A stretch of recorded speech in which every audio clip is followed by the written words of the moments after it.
Olá, graça e paz, eu sou Luiz Oliveira e você está no canal Auxílio EBD. Estamos comentando a revista Lições Bíblicas Adultos da CPAD para o segundo trimestre de 2021. O título desta série de lições é Dons Espirituais e Ministeriais, servindo a Deus e aos homens com poder extraordinário. O escritor desta série de lições é o pastor Elinaldo Renovato de Lima. E chegamos hoje, meus irmãos, à lição de número 2, que tem por título O propósito dos dons espirituais. Conforme o próprio nome da lição diz, nós estudaremos hoje os propósitos pelos quais Deus deu dons espirituais aos homens.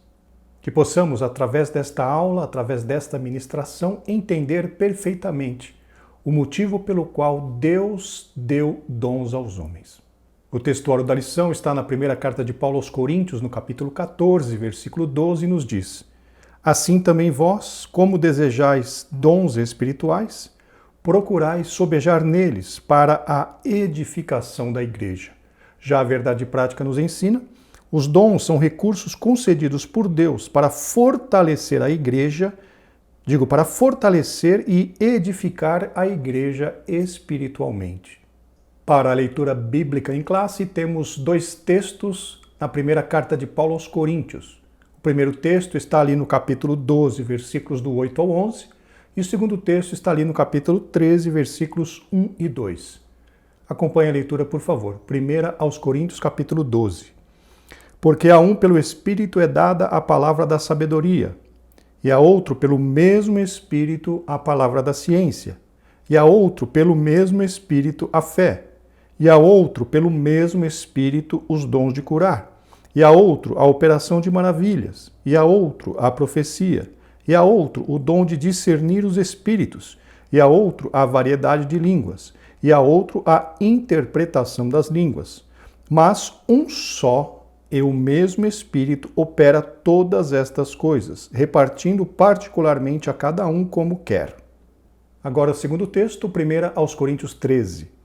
Ainda que eu falasse as línguas dos homens e dos anjos e não tivesse amor, seria como o metal que soa ou como o sino que tine.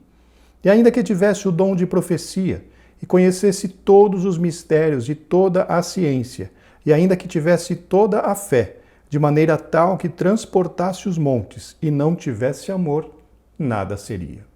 Temos aqui então, meus irmãos, dois textos clássicos. 1 aos Coríntios 12, que trata dos dons, e 1 aos Coríntios 13, que trata da importância do amor. Como objetivo geral da lição nós temos mostrar que os dons não são para elitizar o crente, mas edificá-lo. Já os objetivos específicos são três. Para o tópico 1, conscientizar que os dons espirituais não são para elitizar o crente. Para o tópico 2, explicar que os dons devem ser utilizados para edificar a si mesmo e aos outros. E, finalmente, para o tópico 3, expor que o propósito dos dons é a edificação do corpo de Cristo. Meus irmãos, como de costume, gostaria de lembrá-los que, para aqueles que assim o desejarem, as notas de aula que eu utilizei para a gravação deste vídeo estarão disponíveis para download. O link para o download dessas notas de aula estará logo aqui abaixo na descrição do vídeo. Se você está assistindo este vídeo ali pelo nosso site Estudantes da Bíblia, o link para download estará logo abaixo da janela do vídeo. Isto posto, vamos então para o comentário. Introdução. Nesta lição, estudaremos o verdadeiro propósito dos dons espirituais concedidos por Deus à sua igreja. Os dons do Espírito Santo são recursos imprescindíveis do Pai para os seus filhos. O seu propósito é edificar-nos e unir-nos, fortalecendo assim a Igreja de Cristo. Meus irmãos, todas as coisas criadas por Deus têm uma finalidade e um objetivo. E com os dons espirituais não poderia ser diferente. Os dons espirituais foram dados à igreja com um objetivo específico, com alguns objetivos específicos. E dentre esses objetivos, o maior deles é edificar ou colaborar na edificação da igreja do Senhor Jesus Cristo aqui na terra. E é exatamente isso que estudaremos sobre este tema que trataremos nesta lição. E em relação à palavra imprescindível que o comentarista se utilizou nesse parágrafo, Essa palavra significa que não pode faltar, que não podemos prescindir, que não podemos abrir mão, que não pode faltar na vida da igreja. Ou seja, a presença dos dons espirituais são importantíssimas para o desenvolvimento espiritual da igreja do Senhor Jesus Cristo aqui na Terra. Como ponto central da lição nós temos, os dons são para a edificação do corpo de Cristo. O comentarista foi muito feliz, queridos, quando escolheu este ponto central, porque ele representa exatamente o foco da nossa lição. Mostrar que o principal objetivo dos dons espirituais é a edificação da Igreja de Cristo. Como tópico 1 nós temos, os dons não são para elitizar o crente.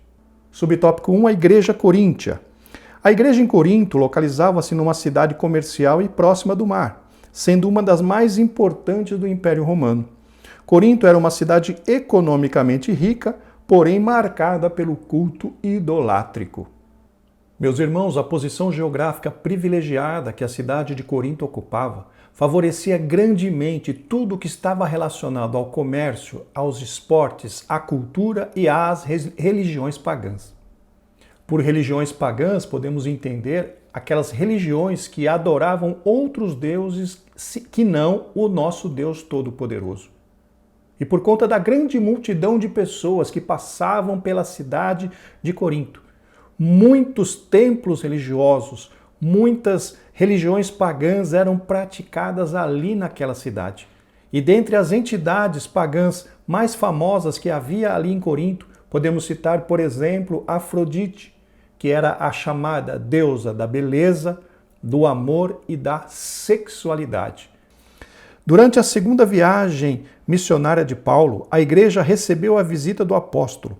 Por conhecer muito bem a comunidade cristã em Coríntio, foi que o apóstolo dos gentios tratou, em sua primeira epístola dirigida àquela igreja, sobre a abundância da manifestação dos dons do Espírito, chegando a afirmar daquela igreja que nenhum dom lhe faltava. Queridos, a Bíblia ali em Atos dos Apóstolos nos diz que Paulo chegou e permaneceu em Corinto por 18 meses ensinando a palavra do Senhor para aquela igreja. Subtópico 2. Uma igreja de muitos dons, mas carnal.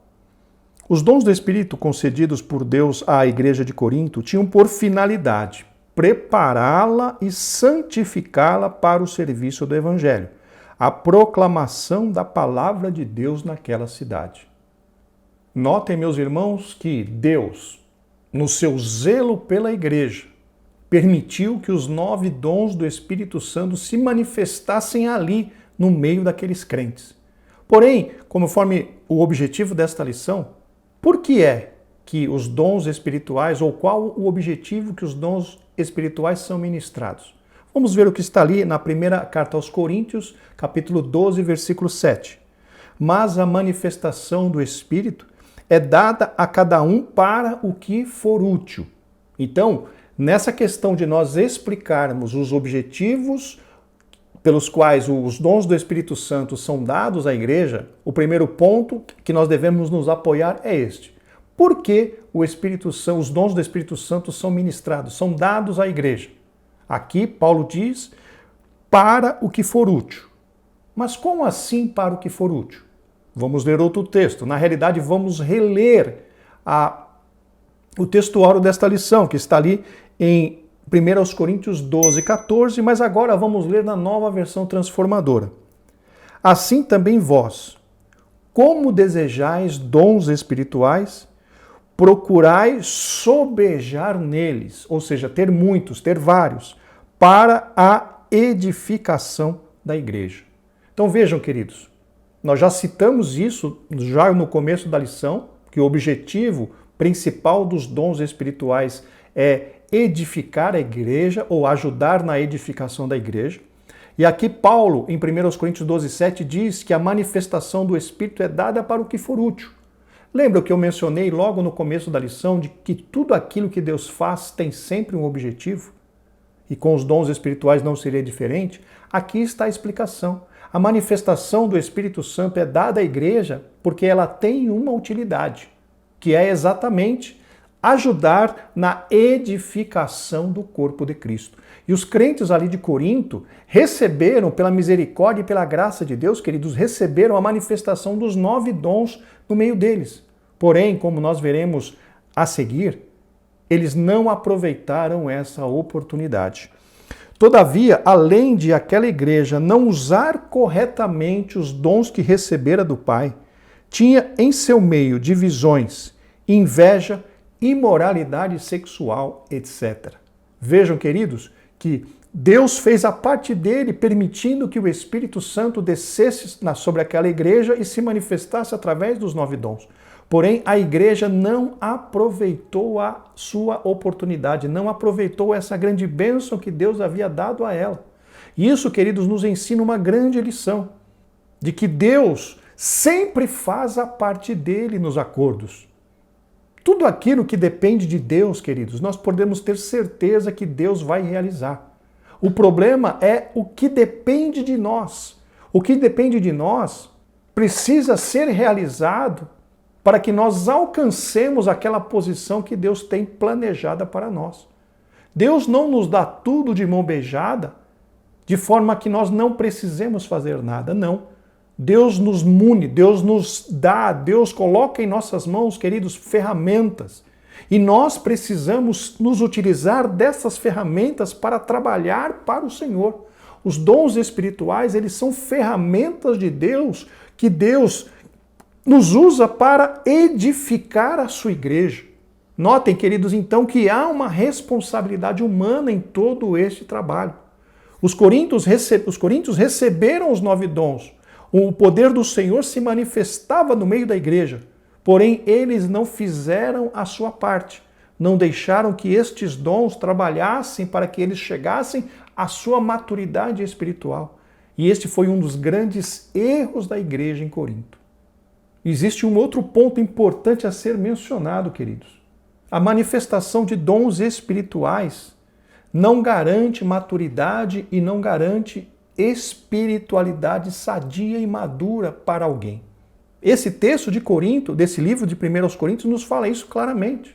Não é porque alguém manifesta o dom espiritual, não é porque o Espírito Santo se manifesta na vida de alguém através da profecia, através da palavra da sabedoria, palavra da ciência, revelação, fé, dons de curar, que significa que esta pessoa é madura, que significa que esta pessoa é diferenciada das outras. Não, queridos. A manifestação do Espírito Santo não credencia alguém, não elitiza, como nós vimos no começo desse tópico 1, não elitiza, ou seja, não torna ninguém melhor do que ninguém. Porque não é a manifestação dos dons espirituais que mostra que somos maduros, e sim os nossos frutos. E eles são bem diferentes uns dos outros. Então, queridos, que tenhamos isso muito claro nas nossas mentes. Não é porque alguém manifesta algum dom espiritual que essa pessoa é madura, que essa pessoa é mais espiritual, que essa pessoa é, abre aspas, melhor do que outras, de forma alguma. Nós temos que olhar para os frutos. Mateus, no capítulo 7, existe uma reclamação de alguns dizendo para o Senhor Jesus Cristo: Senhor, nós não profetizamos no teu nome. Senhor, nós não expulsamos demônios no seu nome. Nós não operamos maravilhas no seu nome. E o Senhor Jesus Cristo disse que naquele dia dirá a essas pessoas: eu não vos conheço, apartai de mim, vós que praticais a iniquidade. Vejam então, queridos, que a manifestação dos dons espirituais não garante maturidade, não garante fruto na vida de ninguém.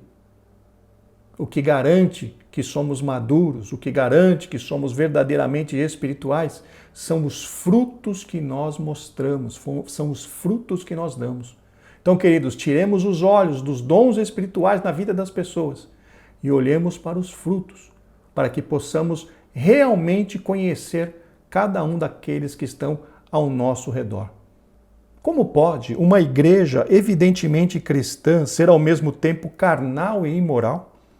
Por isso, Paulo a chama de carnal e imatura.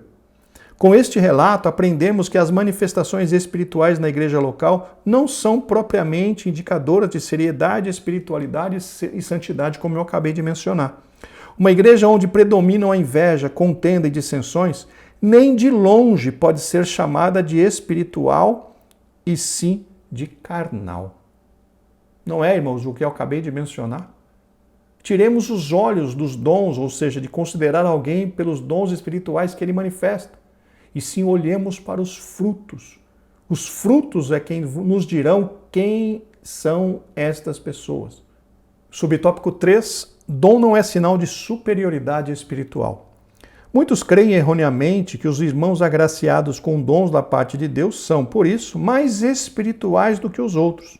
Todavia, os dons do Espírito são concedidos pela graça de Deus. Então vejam, queridos, a mesma coisa que acabamos de mencionar. É o Senhor fazendo, quando o Senhor concede dons espirituais, é o Senhor fazendo a parte dele para que a igreja seja edificada.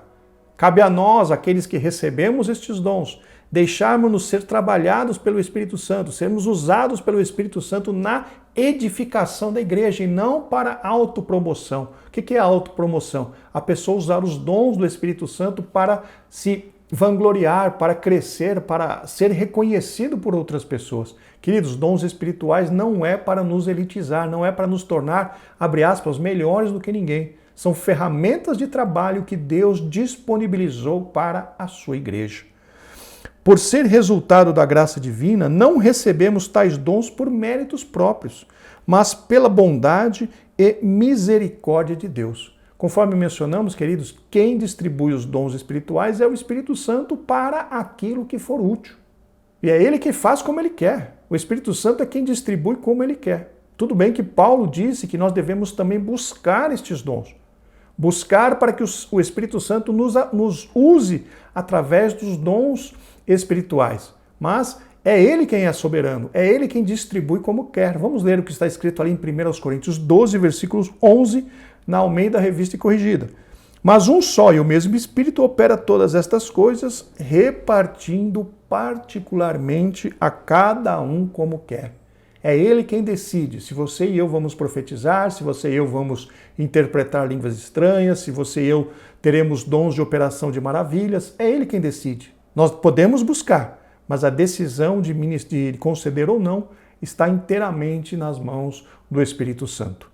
Que a mensagem de Jesus possa ressoar em nossa consciência e convencer-nos de uma vez por todas de que os dons não são garantia de espiritualidade genuína. Muitos me dirão naquele dia, é o texto que eu mencionei para os irmãos: Senhor, Senhor, não profetizamos nós em Teu nome?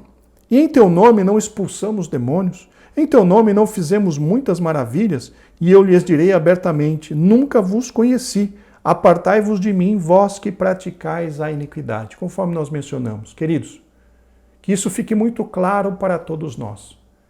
Manifestação de dons espirituais não é termômetro, não é indicador de espiritualidade na vida de ninguém. O que nos mostra quem nós somos são os frutos que nós geramos. Estes, queridos, são inconfundíveis, porque a própria Bíblia diz que não pode uma oliveira dar figos. Oliveira vai dar uva. Oliveira vai dar azeitona. Não tem como uma oliveira dar uva.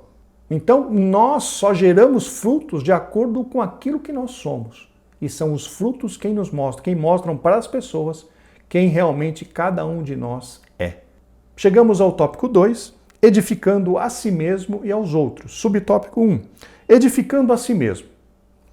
Paulo diz que quem fala a língua estranha edifica-se a si mesmo. Está lá em 1 Coríntios 14, 4. O apóstolo estimulava os crentes da igreja de Corinto a cultivarem sua devoção particular a Deus através do falar em línguas concedidas pelo Espírito, com o objetivo de edificarem a si mesmos. Aqui, meus irmãos, encontramos um conceito bíblico grandemente negligenciado por todos nós assembleanos. Paulo diz claramente que o orar em língua desconhecida traz edificação pessoal para aquele que ora. Mas notem que, na maioria das igrejas, este ensino, o ensino deste conceito, desse princípio bíblico, é ignorado. Em poucos lugares se ouve ensinando sobre a importância de se orar em línguas desconhecidas. Por quê? Para trazer edificação pessoal. E um outro ponto a ser mencionado, que essa questão é uma das únicas questões, queridos, que o dom espiritual é usado na edificação de nós mesmos. A língua estranha ou a língua desconhecida, ela pode ser usada tanto na edificação da igreja, quando a interpretação e também na nossa edificação pessoal. Então, esse é o único dom que eu me lembre. Se você lembrar de algum outro dom que pode ser usado na edificação pessoal, mas pelo que eu me lembro, apenas a língua estranha é um dom que pode ser usado na nossa edificação pessoal, quando nós falamos em língua desconhecida com Deus. A Bíblia diz que estamos sendo edificados. Porém, todos os outros... antes de entrarmos nos outros dons. Porém, como eu disse, a língua desconhecida também é usada na edificação da igreja quando há intérprete. Quando há intérprete, a pessoa que fala a língua estranha, ela é interpretada por uma outra pessoa e aí toda a igreja é edificada. Porém, queridos, os outros 8 dons, palavra da sabedoria, palavra da ciência, dom de fé, todos estes outros dons são para edificação da igreja, porque eles não são utilizados em nós mesmos. Dons de curar. Normalmente quem manifesta o dom espiritual de curar, cura outras pessoas. Dom de fé, para a realização de milagres na vida das outras pessoas. Dom de operação de maravilhas, na vida de outras pessoas. Dom de interpretação de línguas, para a vida de outras pessoas. Palavra da sabedoria, palavra da ciência. Todos estes outros 8 dons, normalmente eles são utilizados para a edificação da igreja. E apenas o língua desconhecida, quando nós falamos conosco mesmo e com Deus, serve para a edificação nossa, a edificação particular daquele que está falando. Daí a importância, queridos, de nós ensinarmos sobre essa questão da importância de nós orarmos em língua desconhecida. Porque Paulo diz, o nosso entendimento vai ficar sem frutos, infrutíferos, quando nós oramos em língua desconhecida. Mas nós temos que confiar de que quando nós estamos orando em língua desconhecida, nós estamos sendo edificados espiritualmente. Vocês se lembram lá quando Paulo diz que o mesmo Espírito intercede por nós com gemidos inexprimíveis? Quem garante que esses chamados gemidos inexprimíveis não pode ser, por exemplo, uma língua estranha que você e eu estamos falando com o Senhor no momento de adoração, no momento de oração? Ali, com certeza, queridos, o Espírito Santo está intercedendo por nós. O Espírito Santo está falando com Deus através de nós para que nós sejamos edificados. É um mistério maravilhoso que está envolvido nessa questão de nós falarmos em língua desconhecida e sermos edificados. Mas nós temos, queridos, que crer na Bíblia. Paulo disse, está escrito na Bíblia, quem fala língua estranha edifica-se a si mesmo. Então, queridos, vamos usar este recurso espiritual que está à nossa disposição. Você está orando na sua casa, você está orando no seu quarto, e sente o desejo de falar língua estranha, dê liberdade ao Espírito Santo e ore em língua desconhecida. Por quê? Porque você estará edificando o seu homem espiritual. Você estará edificando a si mesmo, mesmo que o seu entendimento fique sem fruto. Vamos dizer assim, você não está entendendo nada do que está falando em língua desconhecida, mas não importa. O que importa é que o Espírito Santo está falando através de você e você está sendo edificado. E provavelmente não, no meu entendimento, com certeza, naquele momento, glórias, aleluia, o Espírito Santo está intercedendo por cada um de nós. Você orando em língua estranha, é o Espírito Santo intercedendo por nós, Senhor. Quem sabe ele não está dizendo, Senhor, ajuda o Luiz, Senhor, ajuda a Márcia, ajuda o João, ajuda o José. Quem sabe não o Espírito Santo intercedendo por nós, queridos, que nós possamos nos utilizar dessa importante ferramenta que Deus colocou nas nossas mãos, o orar em língua desconhecida, para que possamos ser edificados espiritualmente. Glórias ao nome do Senhor. Isso não significa que o apóstolo dos gentios proibiu falar em línguas publicamente, mas ao fazê-lo de maneira devocional, o crente batizado com o Espírito Santo edifica-se, percebam, edifica-se no seu relacionamento com Deus. Falar ou orar em línguas provenientes do Espírito é uma bênção espiritual maravilhosa. Queridos, vamos ler o que está ali na 1 Coríntios 14, versículos 14 e 15, na Nova Versão Transformadora, que trata deste tema. Pois se oro em línguas, o meu espírito ora, mas eu não entendo o que estou dizendo, aquilo que eu comentei. Eu estou orando em língua desconhecida, a minha mente fica sem fruto, eu não estou entendendo nada. Então, o que devo fazer? Orarei no espírito, E também orarei em palavras que entendo. Cantarei no Espírito e também cantarei em palavras que entendo. Então vejam o que Paulo está dizendo para nós mesclarmos. Orarmos em Espírito e orarmos também em língua portuguesa, que é a nossa língua natural, a nossa língua da nação, língua portuguesa. Oremos em língua desconhecida e também oremos em língua portuguesa. Cantemos em língua desconhecida. Muitos dos irmãos têm essa manifestação do Espírito Santo, que é cantar em línguas desconhecidas. Queridos, é uma coisa tremenda e maravilhosa, aquele que é usado pelo Espírito Santo para cantar em línguas desconhecidas. Mas se você é usado desta forma, dê liberdade ao Espírito Santo para que ele te use para cantar em línguas desconhecidas. Isso é uma grande dádiva, é uma grande bênção para toda a igreja. Glórias ao nome do Senhor. Mas também cante na língua portuguesa. Faça uma mescla, faça uma divisão. Mas o importante é esse. O importante é que não resista ao Espírito Santo. Você está com vontade, você está sendo impulsionado a falar em línguas no momento da sua oração. Não refreie, deixa o Espírito Santo te usar para orar em línguas, porque muitas vezes você está recebendo um livramento de Deus, eu estou recebendo um livramento de Deus e nós não sabemos, porque o Espírito Santo está intercedendo por nós naquele momento de oração. Então, queridos, que sejamos sensíveis ao Espírito Santo e se nos sentimos impulsionados para orar em línguas, que nós demos liberdade a Ele e oremos em línguas, porque mesmo que o nosso entendimento fique sem frutos, nós estaremos sendo edificados espiritualmente. Subtópico 2, edificando os outros. Os crentes de Corinto falavam em línguas e exerciam vários dons espirituais, mas parece que eles não se preocupavam muito em ajudar as pessoas. Para isso, o apóstolo lembra que os dons só têm razão de existir quando o portador, aquele que manifesta, preocupa-se com a edificação da vida do outro irmão em Cristo. Aqui, irmãos, voltamos para o que nós comentamos ali no tópico 1 a respeito da carnalidade dos cristãos em Corinto. Deus fez a parte dele, conforme eu mencionei, em permitir que os 9 dons fossem manifestos na vida daquela igreja. Só que por conta da sua carnalidade, da sua imaturidade, o uso destes dons não alcançaram o seu objetivo, que era trabalhar na edificação da igreja.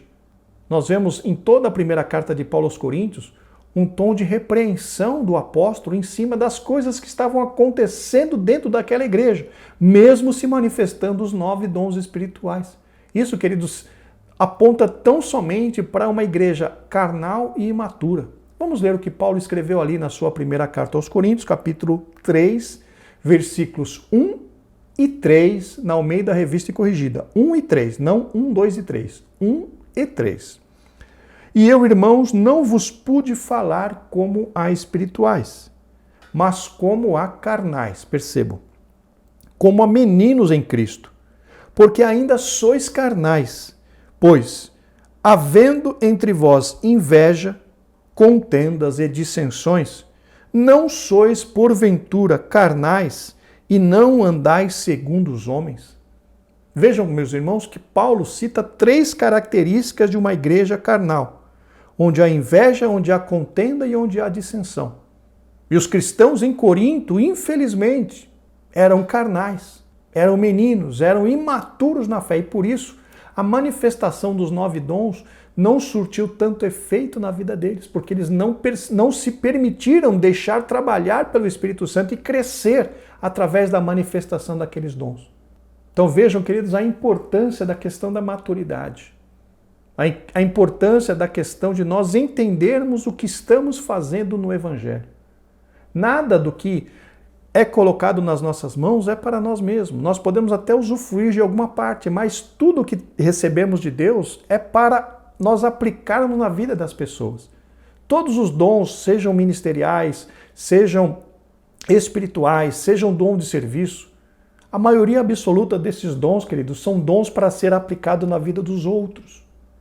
E somente faz isso, somente trabalha desta forma aquelas pessoas que já são maduras, que são espirituais, que já amadureceram, que entendem que nós não estamos numa luta contra o irmão.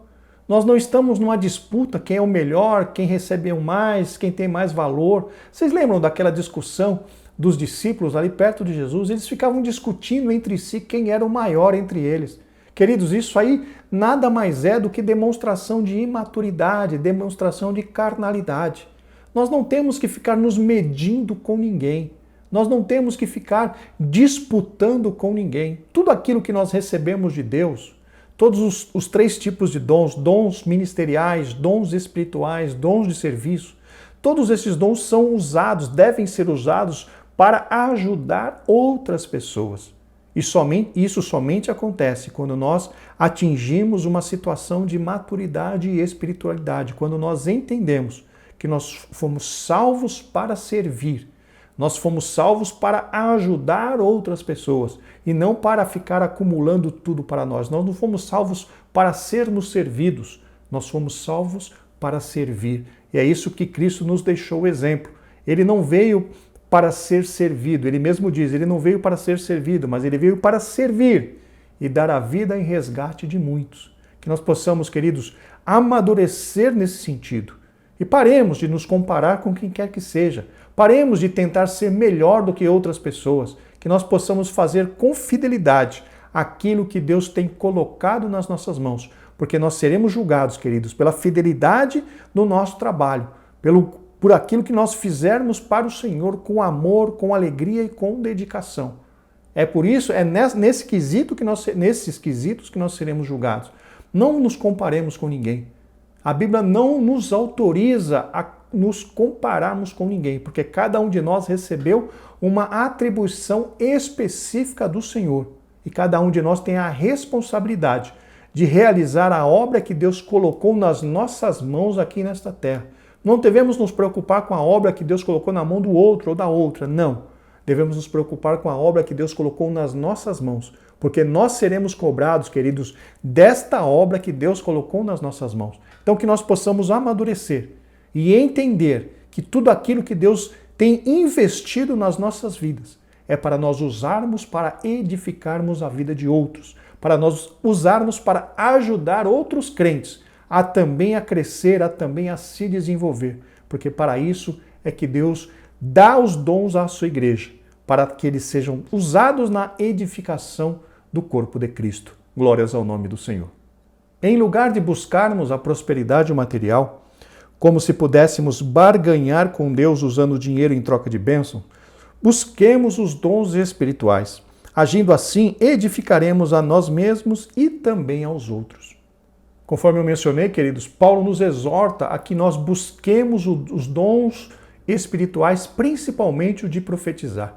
Vamos ler o que está ali, 1 Coríntios, capítulo 14, versículo 1, na Almeida Revista Corrigida. Sigam o caminho do amor e busquem com dedicação os dons espirituais, principalmente o dom de profecia. Vejam então, meus irmãos, que Paulo exorta que nós busquemos este dom, mas, conforme eu mencionei, precisamos nos deixar ser usados pelo Espírito Santo para edificar a vida de outros e não buscar glória para nós mesmos. Subtópico 3, edificando até o não crente. Embora o apóstolo dos gentios estimulasse todos os crentes a falar em línguas, isto é, a edificarem a si mesmos, seu desejo era que também estes mesmos crentes profetizassem a fim de que toda a igreja fosse edificada. Queridos, se nós lermos ali 1 Coríntios 14 com bastante cuidado, com bastante atenção, nós veremos que Paulo classifica a profecia acima, de um nível de importância acima da interpretação das línguas no que diz respeito à sua manifestação pública. Ou seja, quando há manifestação pública de línguas sem interpretação, Paulo diz que isso é errado porque isso traz confusão. A manifestação pública das línguas estranhas devem ser obrigatoriamente acompanhadas com o outro dom, que é o dom de interpretação das línguas. Porque assim, toda a igreja que ouvir a profecia e depois ouvir as línguas estranhas e depois ouvir a interpretação será edificada.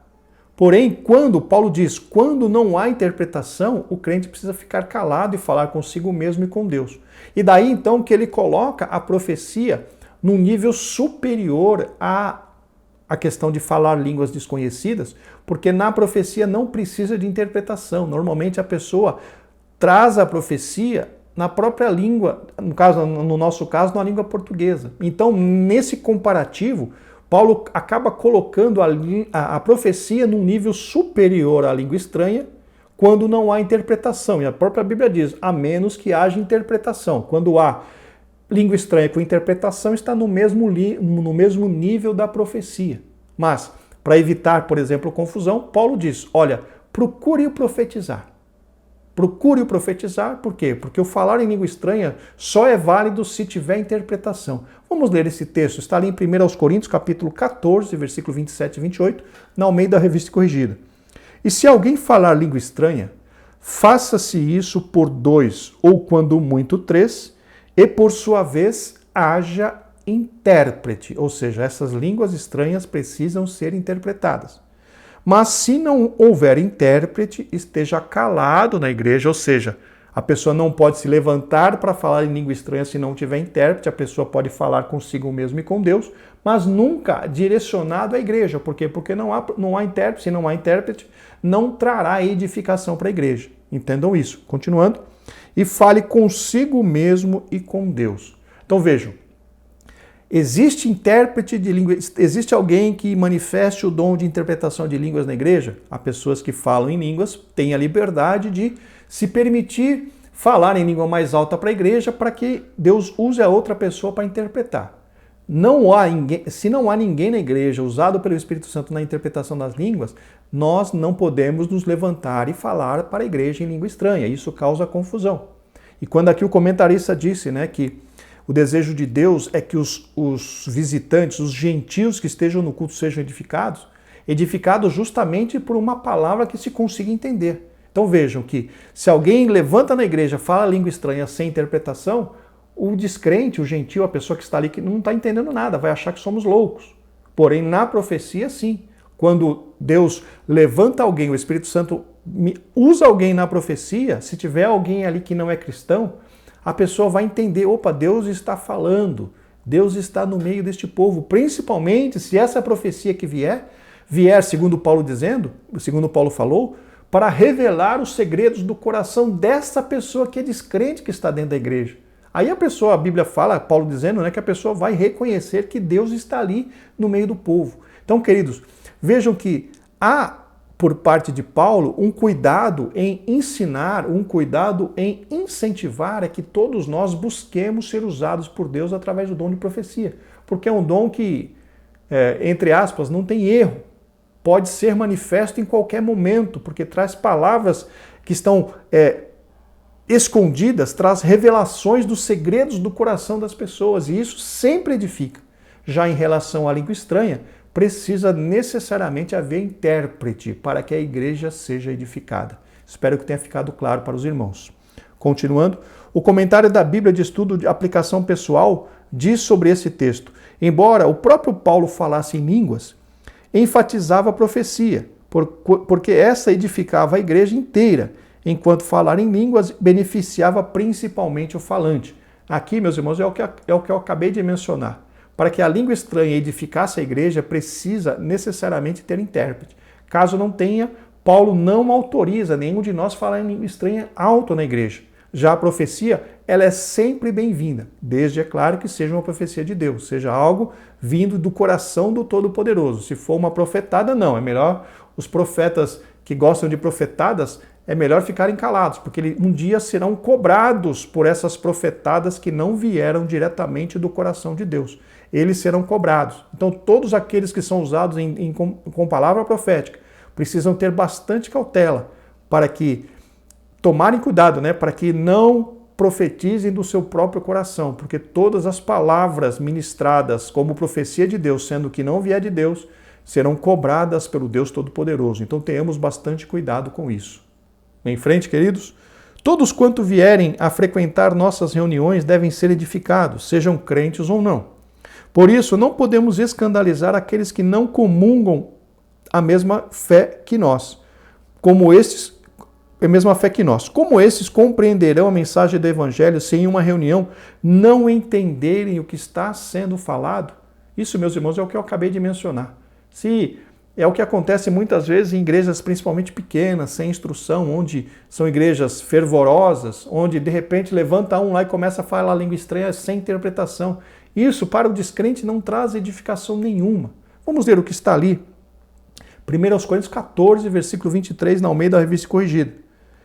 Se, pois, toda a igreja se congregar no lugar e todos falarem línguas estranhas e entrarem os indoutos ou infiéis, indoutos e infiéis aqui são as pessoas que não são crentes, são as pessoas que não estão acostumadas com o que acontece no meio dos crentes. Então, voltando aqui. E entrarem indoutos ou infiéis, não dirão porventura que estáis loucos. O que é isso, queridos? Isso é escândalo. É causar escândalo através das línguas estranhas. Muitas pessoas pensam que não, isso aqui é demonstração de espiritualidade. Não, queridos. Paulo diz que isso é escândalo, porque os indoutos que entrarem na igreja, quando se todos falarem línguas desconhecidas sem que haja intérprete, aquilo é escândalo, porque as pessoas vão interpretar aquilo como loucura. O próprio Paulo diz, não dirão porventura que estáis loucos? E o evangelho, queridos, não é para causar confusão.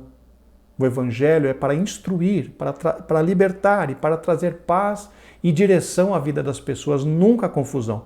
E é por isso que Paulo orienta. Vai falar língua estranha na igreja? Precisa haver intérprete. Caso não haja, fique calado, fale consigo mesmo e com Deus, fale baixinho, você orando em espírito e tal, e se houver uma manifestação do Espírito Santo, você se sentir muito cheio, impulsionado a falar língua estranha, fale, mas não é para a igreja, é você e Deus. Não erre, não cometa este erro de querer falar à igreja se não houver intérprete, em língua estranha estou dizendo. Não cometa este erro, por favor. A Bíblia diz que isso está errado. Não há intérprete, fale consigo mesmo e com Deus. Chegamos agora, queridos, ao tópico 3, edificar todo o corpo de Cristo. Subtópico 1, os dons na igreja. Na primeira carta aos Coríntios, Paulo dedica 2 capítulos, 12 e 14, para falar a respeito do uso dos dons na igreja. O apóstolo mostra que quando os dons são utilizados com amor, todo o corpo de Cristo é edificado. Meus irmãos, percebam que o capítulo 13 de 1 Coríntios, que fala do amor, nos mostra claramente que o amor é sempre direcionado às outras pessoas. Tudo bem, nós precisamos ter o amor próprio, mas o amor em ação é sempre direcionado às outras pessoas. É sempre demonstrado, o amor é sempre demonstrado através de ações concretas, não apenas através de palavras. Vamos ler o que Paulo diz ali primeiro aos Coríntios, capítulo 13, versículos de 4 a 7, na Nova Versão Internacional. O amor é paciente. O amor é bondoso. Não inveja, não se vangloria, não se orgulha, não maltrata, não procura seus interesses, não se ira facilmente, não guarda rancor. Vejam, queridos, todas essas características são voltadas ao outro. Vejam aqui, paciente. Paciente com quem? Normalmente com os outros. O amor é bondoso. Bondade com quem? Normalmente com os outros. Não inveja. Inveja de quem? Dos outros. Não se vangloria. Se vangloria para quem? Para os outros. Não se orgulha. Se orgulha para quem? Para os outros. Então vejam que não maltrata os outros, não procura seus interesses, ou seja, não se volta para si, mas volta para os outros. Não se ira facilmente, não guarda rancor. Vejam, queridos, então todas as ações que demonstram amor são direcionadas às outras pessoas. Continuando, o amor não se alegra com a injustiça, mas se alegra com a verdade. Tudo sofre, tudo crê, tudo espera, tudo suporta. Então, queridos, a Bíblia é clara quando nos diz: todas as nossas ações devem ser motivadas pelo amor. Tudo aquilo que fazemos para o Senhor, tudo aquilo que fazemos para os nossos irmãos, deve ter como fator motivador o nosso amor a Deus e o amor também pelo próximo. Porque tudo aquilo que fizermos que fugir desta regra será reprovado diante de Deus. Tudo aquilo que nós fizermos que não for motivado pelo amor, nada representa para o Senhor, como nós lemos ali em 1 Coríntios, inclusive é a leitura bíblica em classe, 1 Coríntios 13, versículos 1 e 2. Ainda que eu desse o meu corpo para ser queimado, ainda que eu distribuísse toda a minha fortuna para os pobres, se não for por amor, para nada serve. Então, queridos, todas as nossas ações devem ser motivadas pelo amor. E quando falamos do uso dos dons espirituais, não pode ser diferente. O uso dos dons espirituais precisa estar baseado no nosso amor a Deus e amor ao próximo. E precisa ser usado para servir aos outros, edificar a vida dos outros. Porque para isso que os dons espirituais são ministrados nas nossas vidas. Não podemos nos esquecer disso. Conforme diz Thomas Hoover, parafraseando Paulo em Efésios 4:16, os membros do corpo, cada qual tem sua própria função concedida pelo Espírito, cooperam para o bem de todas. O amor é essencial para os dons espirituais alcançarem seu propósito. Se não houver amor, certamente não haverá edificação. Sem o amor de Deus, nos tornamos egoístas e acabamos por colocar nossos interesses em primeiro lugar. O propósito dos dons, que é edificar o corpo de Cristo, só pode ser cumprido se tivermos o amor de Deus em nossa vida. Aqui, queridos, é exatamente o que eu disse. É o amor a Deus e o amor ao próximo que deve nos impulsionar para realizarmos todas as obras de Deus. Conforme eu disse, se eu não me engano, na aula anterior, nós fomos salvos para servir. Nós não fomos salvos para ser servidos, nós fomos salvos para servir outras pessoas. Nós somos servos. E isso, queridos, só terá valor se o que motivar o nosso serviço for o amor a Deus e o amor ao próximo. Como o comentarista mencionou aqui, citando Thomas Hoover, o amor, se não tiver o amor, os dons espirituais não surtirão o efeito que precisariam surtir na vida da igreja. Subtópico 2.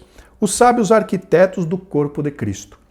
Deus levanta homens para edificarem espiritual, moral e doutrinariamente a igreja. Queridos, existem duas formas principais de a igreja do Senhor ser edificada aqui na terra.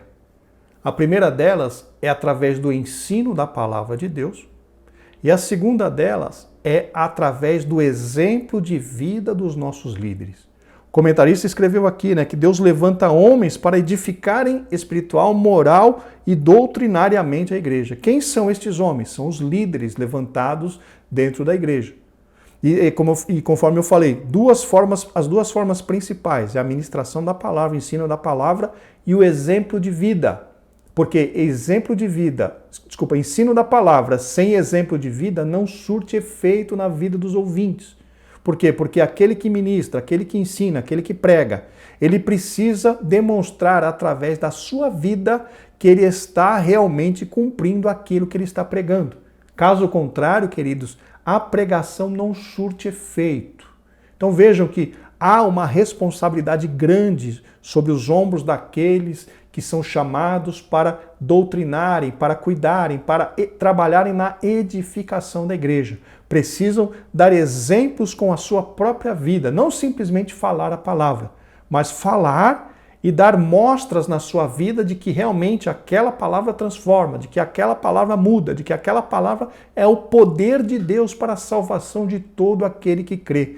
Nós, queridos, quando falamos, quando ministramos, quando ensinamos, precisamos ter nas nossas vidas o fruto gerado pela ação desta palavra. Precisamos mostrar para aquelas pessoas que estão nos ouvindo que realmente o que estamos falando é a verdade de Deus. Glórias ao nome do Senhor. A igreja é o edifício de Deus. Os ministros, sábios arquitetos. Vejam, queridos, Paulo então faz uma ilustração. Na verdade, o comentarista faz uma ilustração. Que a igreja é o quê? O edifício de Deus. E quem são os obreiros? São aqueles que estão edificando nesse edifício. Ou seja, o comentarista diz que são sábios arquitetos. E conforme eu mencionei, queridos, a edificação se dá através da ministração da palavra e também da apresentação do exemplo de vida destas pessoas. Se nós lermos ali as cartas de Paulo, Paulo citou em pelo menos 2 vezes: sede meus imitadores, assim como eu de Cristo. Em outro lugar ele diz: tudo o que vocês veem em mim, pode fazer, porque Deus vai ser com vocês. Vejam, queridos, que exemplo que Paulo nos deu. Paulo diz: pode me imitar, sede meus imitadores assim como eu de Cristo. E tudo que vocês verem em mim pode fazer igual, porque Deus vai ser com vocês. Vejam a convicção que aquele homem de Deus tinha, de que estava realmente estava no centro da vontade de Deus, fazendo tudo aquilo que estava sob o seu alcance para imitar a Cristo Jesus. Essa deve ser a mensagem de todo líder. Sede meus imitadores. Tudo bem, algumas pessoas vão reclamar, vão dizer que não é bem assim, irmão Luiz, mas nós não podemos fugir da Bíblia. Nós temos que, as pessoas que estão à frente precisam ser exemplos. Porque se não forem exemplos, não podem estar na frente. Porque nós precisamos dar àqueles que nos ouvem exemplo de vida, não simplesmente de palavras, mas exemplo de vida transformada. Então, sobre os nossos ombros, aleluia, repousa uma responsabilidade maior de apresentar frutos que comprovem o nosso discurso, porque nós não podemos simplesmente discursar. Nós temos que mostrar para as pessoas que nos ouvem que aquele discurso é real, é verídico, é verdade. Glórias ao nome do Senhor. Em frente, o fundamento já está posto pelos apóstolos, Jesus Cristo. Jesus Cristo é a base. Jesus Cristo é sobre quem nós precisamos construir o nosso edifício espiritual. E Paulo diz que ele, como sábio arquiteto, ele colocou o fundamento, Jesus Cristo. E agora cabe aos outros ministros ajudarem aos crentes a edificarem esse edifício. Então vejam, queridos, a importância de nós nos lembrarmos de que Cristo é a nossa base. E quando falamos Cristo como base, Cristo como referencial, Cristo como sendo aquele que nós devemos andar segundo as suas pisadas. Ele é a base da nossa vida.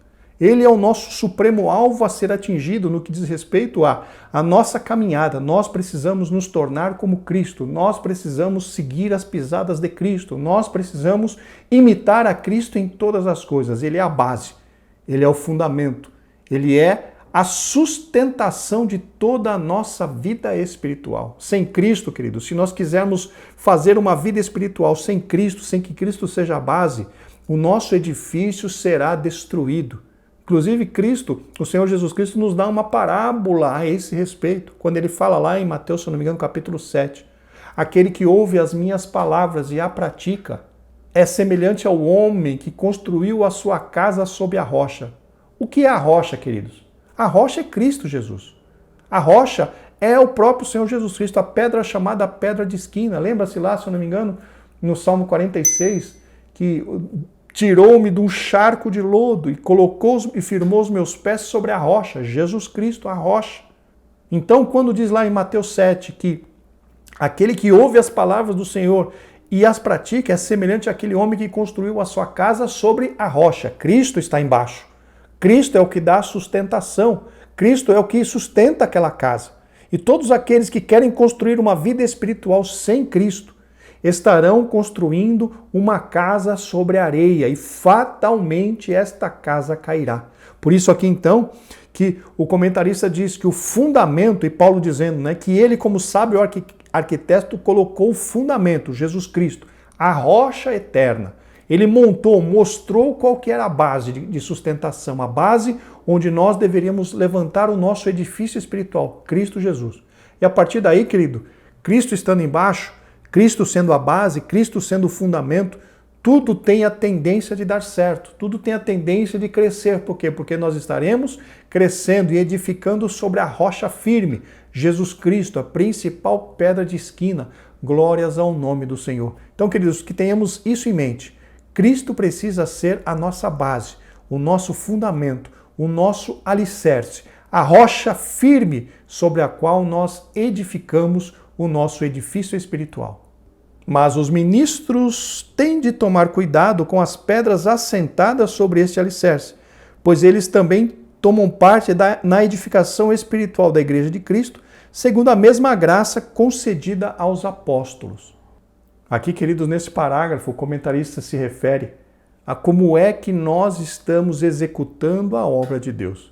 Mesmo que Cristo seja o fundamento, mesmo que Cristo seja a base, muitas pessoas não executam as obras de Deus por amor, mas executam muitas vezes por vanglória, muitas vezes executam por orgulho, muitas vezes executam para querer se mostrar melhor do que outras pessoas. E todas estas obras, queridos, que não são motivadas pelo amor, conforme nós mencionamos, quando passarem pelo fogo da verificação, né? Quando forem provadas pelo Senhor, todas essas obras queimarão, porque não são feitas de acordo com a vontade de Deus, ou seja, motivadas pelo amor. Então nós temos que tomar cuidado em relação de como nós estamos edificando esse edifício espiritual, como nós estamos formando esta casa espiritual, porque tudo precisa estar sendo baseado no amor, tudo precisa ser trabalhado, né? Tudo precisa ser edificado tendo o amor como base. O amor ao Senhor e o amor ao próximo. Porque se tiver uma outra motivação, se tiver uma motivação diferente, toda esta obra não terá valor diante do Senhor. Então tomemos cuidado, queridos. Tenhamos bastante critério como é que nós vamos edificando a nossa casa espiritual. Porque conforme mencionei, tudo aquilo que não é feito com amor vai passar pelo fogo e vai queimar. Não surtirá nenhum efeito positivo na nossa vida espiritual quando formos receber o galardão da parte do Senhor. Por isso, Paulo faz uma solene advertência para a liderança hoje. Mas veja cada um como edifica sobre ele, porque ninguém pode pôr outro fundamento além do que já está posto, o qual é Jesus Cristo. Aqui, queridos, é justamente a questão que eu mencionei a respeito da base. Cristo precisa ser o nosso fundamento, a nossa base, sobre quem nós estamos edificando o nosso edifício espiritual. Se nós perdermos a visão de Cristo, se nós perdermos o exemplo de Cristo, se nós perdermos a simplicidade que há em Cristo, nós muitas vezes nos perderemos também e estaremos edificando não mais em Cristo Jesus, mas em cima de uma areia, sem base, sem fundamento. Quando nós acreditamos na nossa própria capacidade, quando nós estamos, ao invés de construir um reino para o Senhor, nós estamos construindo um reino para nós mesmos. Enfim, são situações que nós vemos em vários lugares, que muitas pessoas achando que a igreja é dele, que a igreja é propriedade dele, que os crentes são dele. Não, irmãos. A igreja é do Senhor. Nós somos simplesmente aqueles que estão diante da igreja, são apenas mordomos administradores da obra do Senhor. A obra é do Senhor, a igreja é do Senhor. Então, queridos, que nós tenhamos bastante cuidado com o tipo de edifício que nós estamos construindo para o Senhor, com o tipo de obra que estamos fazendo. É obra de sinceridade, é obra baseada no amor, é obra baseada na dedicação, é obra baseada realmente no sentimento de ver o crescimento das outras pessoas? Ou será que nós estamos só querendo tirar vantagem da obra de Deus? Vantagem financeira, vantagem de posição, vantagem de consideração, enfim, será que nós estamos lutando pelo nosso reino ou pelo reino de Deus? Que essa meditação, que essa provocação possa causar em cada um de nós, no mínimo, uma reflexão, irmãos, no que diz respeito a qual é o objetivo do nosso trabalho. É glorificar ao Senhor ou glorificar a nós mesmos? Qual é o objetivo? Por que nós estamos fazendo tudo o que fazemos na obra do Senhor? Será que é para trazer glória para o Senhor ou será que é para trazer reconhecimento para nós mesmos? Meus irmãos, somente o que fazemos para a glória do Senhor é que terá resultado na vida eterna. Tudo aquilo que nós fazemos para nós mesmos passará pelo fogo e será queimado. E por isso, queridos, temos bastante cuidado. Em frente, queridos irmãos, subtópico 3. Despenseiros dos dons. O apóstolo Pedro exortou a igreja acerca da administração dos dons de Deus. Ele usou a figura do despenseiro, que antigamente era o homem que administrava a despensa e tinha total confiança do patrão. O despenseiro adquiria os mantimentos, zelava para que não estragassem e os distribuíam para a alimentação da família. Desta forma, os despenseiros da obra do Senhor devem alimentar a família de Deus. Queridos irmãos, a palavra despenseiro, traduzida na Almeida Revista e Corrigida ali de 1 Pedro 4:10, ela vem da palavra grega oikonomos, que segundo o pastor Antônio Gilberto, significa o administrador da casa. Não é simplesmente o despenseiro que administra simplesmente a despensa. Essa pessoa, segundo o pastor Antônio Gilberto, é o administrador da casa que tem, além da responsabilidade de administrar a despensa, ele também administra toda a casa. Isso pode representar, isso mostra para nós o exemplo de uma igreja, vamos imaginar assim, aqueles que estão como ministros, eles são colocados como o administrador daquela casa. Aquela igreja, por exemplo, aquela congregação pode ser chamada de uma casa. E o ministro, aqueles que fazem parte do ministério, eles são naquela igreja as pessoas que têm autoridade dadas por Deus para administrar aquela casa. E entre algumas das funções desses administradores está também cuidar da despensa, ou seja, receber de Deus alimento e passar para a família, passar para as pessoas dentro da igreja. Essa é uma das responsabilidades. Por isso, queridos, que quando nós vemos ali na lista dos requisitos de Paulo para que alguém seja obreiro, seja bispo, seja presbítero, né? Alguém que deseja o episcopado, Paulo deixa claro ali que a pessoa precisa estar apta a ensinar. E esse apto para ensinar significa ter uma capacidade, ter uma condição, ter um preparo para poder ensinar a igreja. Porque um pastor que não tem condições de ensinar, um pastor que não tem condições de explicar a palavra, dar um culto de doutrina, explicar, alimentar o povo, ele não poderia estar naquela posição, queridos. Porque ele estaria fora da sua posição, porque ele não estaria alimentando o povo. E aqui eu quero que você entenda e não se escandalize por isso, mas é o próprio Paulo quem diz que aquele que deseja o episcopado precisa ser apto para ensinar. E o apto para ensinar é aquela pessoa que lê, aquela pessoa que aprendeu, aquela pessoa que está sempre aprendendo. Porque quem para de aprender também perde a condição de autoridade para ensinar. Então percebam que, como administrador da casa, nós precisamos ter condição de alimentar as pessoas que estão ali sob nossa responsabilidade. Isso é mais direcionado para os obreiros. Isso é mais direcionado para aqueles que estão à frente do trabalho. Por quê? Porque essas pessoas recebem de Deus a autoridade de acessar a despensa, de acessar os tesouros de Deus para passar para o povo, para passar para a igreja. E se a pessoa não está apta para ensinar, aquele povo vai morrer de fome. Então, queridos, percebam sobre essa responsabilidade que cada um de nós tem de administrarmos os dons conforme Deus nos deu. Então, queridos, cada um no seu lugar, cada um exercendo o dom conforme recebeu do Senhor. Tem pessoas, por exemplo, que desejam um episcopado, mas não têm condição, não estão aptos para ensinar.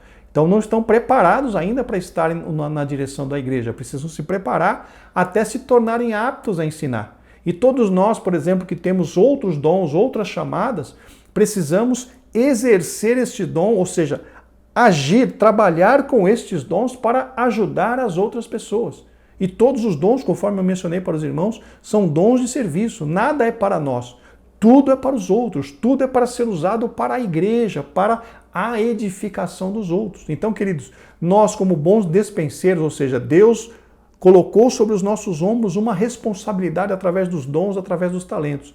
Nós temos por obrigação trabalhar com esses talentos, com estes dons, para a edificação daqueles que estão ao nosso redor. Porque para isso fomos chamados. Temos por Deus essa responsabilidade de administrar este dom, de administrar este talento, ser um despenseiro, ou seja, administrar este dom conforme Deus nos deu para alimentar outras pessoas. Qual é o seu dom? Ensinar? Que haja dedicação ao ensino, conforme Paulo disse. Se é exortar, se é usar misericórdia, se é dons ministeriais, ser apóstolo, ser profeta, ser evangelista, ser pastor, ser doutor, use o seu dom, seja um despenseiro deste dom, trabalhando para a edificação da vida das outras pessoas. Então vejam a responsabilidade. O ser despenseiro é justamente isso, usar o seu dom para ajudar no crescimento de outras pessoas. Nós estamos aqui ampliando esta questão para não ficar só naquela questão do dirigente da igreja, porque isso aqui pode ser facilmente direcionado para o pastor da igreja. Mas não, queridos, vamos abranger, vamos aumentar o alcance disso. Todos aqueles que têm receber um dom de Deus, seja ministerial, seja espiritual ou seja dom de serviço, precisa ser um despenseiro, ou seja, precisa ser um administrador deste dom, de forma que as outras pessoas que estão ao nosso redor também sejam beneficiadas, sejam atingidas pelo trabalhar deste dom na vida dessas pessoas, porque foi para isso que fomos chamados. Ensinar, pregar, cantar, trabalhar com criança, enfim, cada um de nós tem no mínimo um dom para ser utilizado na obra do Senhor. Que possamos ser zelosos nessa questão, queridos, porque um dia nós seremos cobrados por isso. Em frente, então, eles precisam ter o cuidado no uso dos dons concedidos pelo Senhor para prover a alimentação espiritual, objetivando a edificação do corpo de Cristo. Cada um administre aos outros, veja aqui, cada um administre aos outros o dom como o recebeu, como bons despenseiros da multiforme graça de Deus. Ou seja, administrar aos outros, ensinar é para os outros. Ser um apóstolo é ministrar na vida dos outros. Ser um evangelista também, pastor, enfim, todos os dons são direcionados para a vida dos outros. Continuando, se alguém falar, fale segundo as palavras de Deus. Se alguém administrar, administre segundo o poder que Deus dá, para que em tudo Deus seja glorificado por Jesus Cristo, a quem pertence a glória e o poder para todos sempre. Vejam, queridos, aqui está muito claro. Nós fomos salvos para servir. Os dons foram nos dados para serviço. Nós temos que servir aos outros. Nós somos constrangidos pela Bíblia a usar aquilo que Deus colocou nas nossas mãos para servir aos outros. Porque essa é a função dos dons. Edificar a vida da igreja. Edificar a vida dos outros. E aqui, queridos, eu gostaria de terminar com uma exortação da parte do Senhor. Mateus capítulo 25, versículo 30, na Almeida Revista e Corrigida, tem uma palavra muito dura do Senhor. Veja o que está lá. Lançai, pois, o servo inútil nas trevas exteriores. Ali haverá pranto e ranger de dentes. Se nós formos ver o que diz aqui nesta parábola de Mateus 25, nós vamos ver que esta pessoa que está sendo lançada fora, está sendo lançada nas trevas exteriores, foi a pessoa que se negou a se utilizar do talento que Deus colocou nas mãos dela. E aqui, querido, nesse 25:30, na parábola o Senhor Jesus Cristo nos dá a entender que o negligente, o servo inútil, perderá até a salvação porque não colocou em prática o dom que recebeu das mãos do Senhor. Que nós possamos, queridos, ficar vigilantes e buscar a Deus para entender qual é o talento que Ele colocou nas nossas mãos. Qual é a obra que Deus quer que nós realizemos. Não é responsabilidade de Deus nos falar. É nossa responsabilidade buscar a Deus nesse sentido, para descobrir, para nós entendermos, para o Senhor nos revelar qual é a obra que Ele tem colocado nas nossas mãos. Não é Ele que virá falar. Somos nós que precisamos descobrir. Que Deus nos dê da sua graça, que nós entendamos isso. E que nós nunca, queridos, venhamos ser incluídos no meio dessas pessoas que serão chamadas de inútil e serão lançadas nas trevas exteriores. Que nós possamos administrar os dons que recebemos de Deus na vida dos outros, como bons despenseiros dos dons de Cristo. Glórias ao nome do Senhor. Chegamos então, meus irmãos, ao final desta lição, vamos para a conclusão.